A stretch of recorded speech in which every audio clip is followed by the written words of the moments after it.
Baik, Assalamualaikum warahmatullahi wabarakatuh.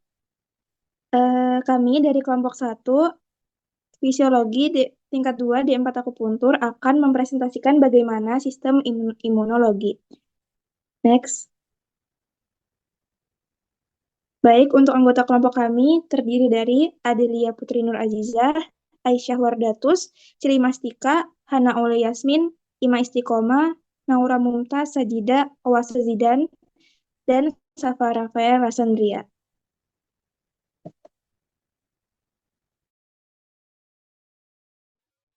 Baik, untuk yang pertama, definisi sistem imun. Sistem kekebalan tubuh dalam studi kasus, yaitu imunologi berasal dari kata imun, yang berarti kekebalan, dan logos yang berarti ilmu. Imunologi adalah ilmu yang mempelajari tentang sistem kekebalan tubuh. Sistem ini mendeteksi berbagai macam pengaruh biologis yang luas. Organisme akan melindungi tubuh dari infeksi, bakteri, virus, sampai parasit, serta menghancurkan zat asing lain dan memusnahkan mereka dari sel organisme yang sehat dan jaringan agar tetap dapat berfungsi seperti biasa.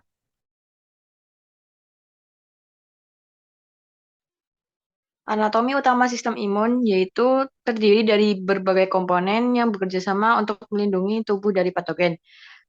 Beberapa anatomi utama dari sistem imun yaitu yang pertama limfosit terdiri dari limfosit B yang memproduksi antibodi dan limfosit T yang menghancurkan sel terinfeksi. Yang kedua ada sumsum tulang tempat produksi sel darah putih termasuk limfosit.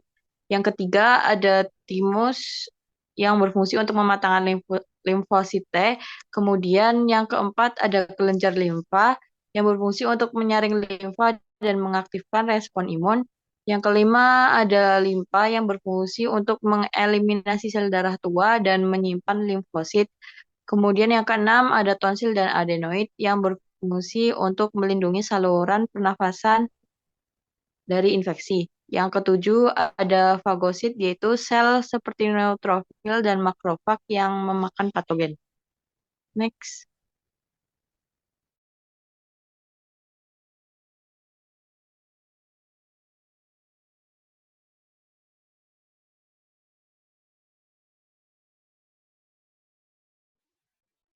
Respon imun. Respon imun adalah reaksi tubuh terhadap benda asing yang masuk ke dalam tubuh, seperti virus, bakteri, atau zat berbahaya. Tujuan untuk melindungi tubuh dari infeksi dan penyakit. Respon imun terbagi dua, respon imun bawaan non-spesifik, respon imun adaptif spesifik. Next. Sistem imun bawaan. 1. Merupakan garis pertahanan pertama tubuh. 2. Tidak spesifik terhadap patogen tertentu. 3. Responnya cepat. Komponennya meliputi barrier fisik, kulit, selaput lendir, sel fagosit, menelan dan mencerna patogen, misalnya neutrofil, makrofag, protein antimikroba, interferon, komplement, peradangan reaksi tubuh terhadap infeksi yang ditandai dengan kemerahan, panas, bengkak, dan nyeri. Next. Sistem imun adaptif muncul setelah paparan antigen, bagian dari patogen yang memicu respon imun. 1. Sangat spesifik terhadap antigen tertentu. 2. Responnya lebih lambat dibandingkan imun bawaan. 3. Membentuk ingatan terhadap patogen sehingga respon lebih cepat pada paparan berikutnya. 4. Komponennya meliputi sel T membunuh sel yang terinfeksi dan mengaktifkan sel imun lain. Sel B menghasilkan antibodi yang menempel pada antigen dan menandai patogen untuk dihancurkan. Next, akan dilanjutkan sama teman. Ada 5 tipe antibodi yaitu yang pertama ada IgA. Antibodi ini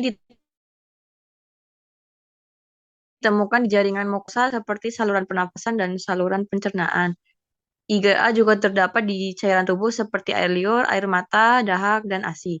IgA berfungsi melindungi tubuh dari patogen yang tertelan dan terhirup. Yang kedua ada IgD. Antibodi ini ditemukan di permukaan sel B manusia. Para ahli berpendapat bahwa IgB mendukung pematangan dan aktivasi sel B. Yang ketiga ada IgG yang dimana antibodi ini merupakan antibodi yang paling umum dan membentuk sekitar 70-75% dari seluruh imunoglobulin dalam tubuh. IgG berfungsi membantu melindungi tubuh dari infeksi virus dan bakteri. Yang keempat ada IgE. Antibodi ini bertanggung jawab atas reaksi alergi. IgE mengikat alergen, memicu pelepasan histamin yang menyebabkan gejala alergi. Yang kelima ada antibodi IgM. Antibodi ini merupakan salah satu antibodi yang pertama yang digunakan untuk melawan infeksi. IgM yang berfungsi sebagai bank memori sistem imun, mengingat patogen yang telah dihancurkan. Next. Peran utama sistem imun. Yang pertama ada melawan patogen. Sistem imun bertugas mengenali dan menghancurkan patogen seperti bakteri, virus, jamur, parasit, dan yang termasuk dalam tubuh. Yang kedua ada mengeluarkan zat berbahaya. Selain melawan patogen, sistem imun juga membantu mengeluarkan zat berbahaya dari tubuh, termasuk sel-sel mati atau rusak. Yang ketiga, mengenali dan menetralkan zat asing. Sistem imun mampu mengenali zat asing yang berbahaya dan menetralkan sebelum menyebabkan kerusakan lebih lanjut. Yang keempat, memori imunologis. Sistem imun memiliki kemampuan untuk mengingat patogen yang pernah dihadapi sebelumnya, sehingga dapat merespon lebih cepat dan efektif jika patogen yang sama menyerang lagi. Yang kelima, mengatasi sel abnormal. Sistem imun juga berperan dalam mengenali dan menghancurkan sel-sel abnormal atau yang terinfeksi seperti sel kanker.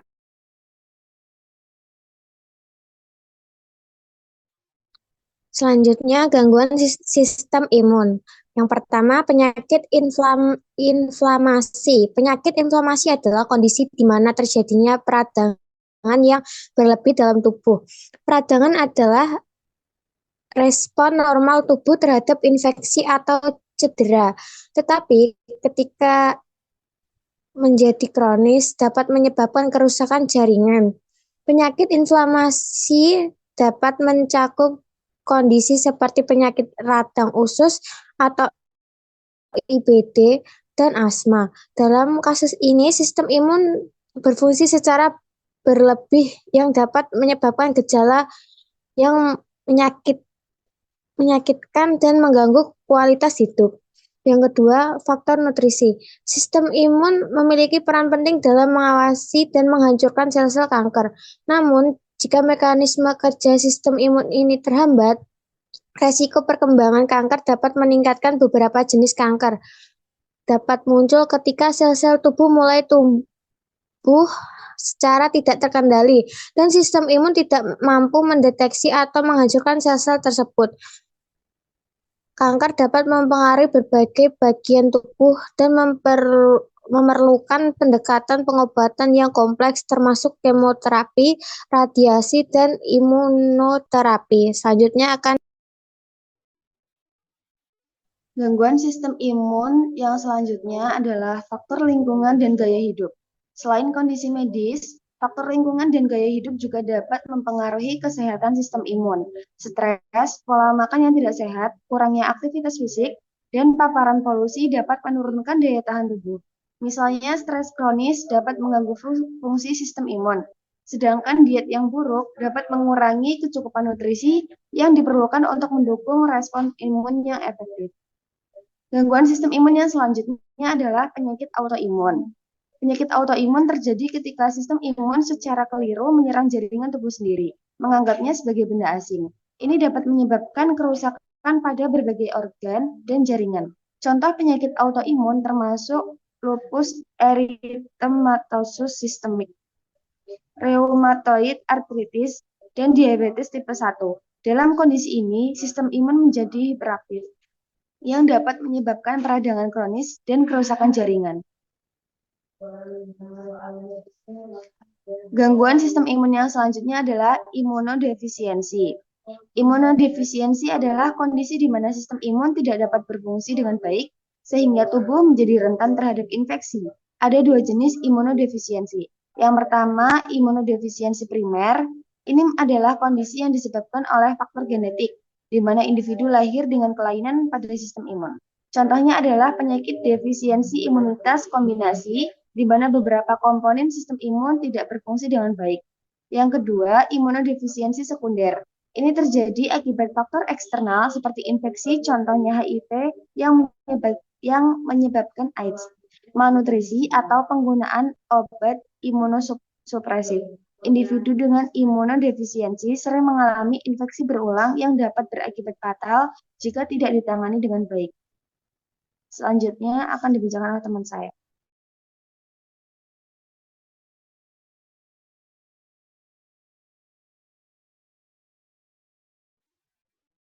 Faktor yang mempengaruhi sistem imun. Yang pertama itu ada faktor gaya hidup. Contohnya itu seperti pola tidur dan istirahat yang cukup. Lalu aktivitas fisik atau olahraga teratur. Kemudian tingkat stres, lalu merokok dan mengkonsumsi alkohol, dan kebersihan diri sendiri. Selanjutnya ada faktor nutrisi. Yang pertama itu asupan protein yang cukup, terus vitamin C, D, E, dan B kompleks, lalu mineral seperti zinc dan selenium, antioksidan dari buah dan sayur, dan hidrasi yang baik. Lalu untuk faktor lingkungannya ada paparan polusi udara, lalu cuaca dan perubahan musim, kebersihan lingkungan,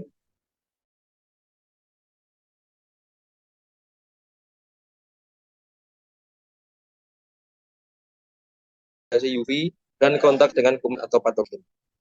Untuk faktor usia dan genetik, seperti usia, sistem imun menurun seiring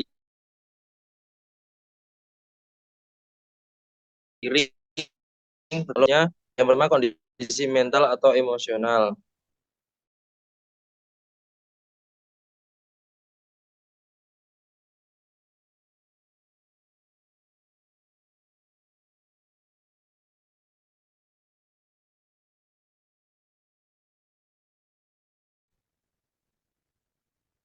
Terima kasih.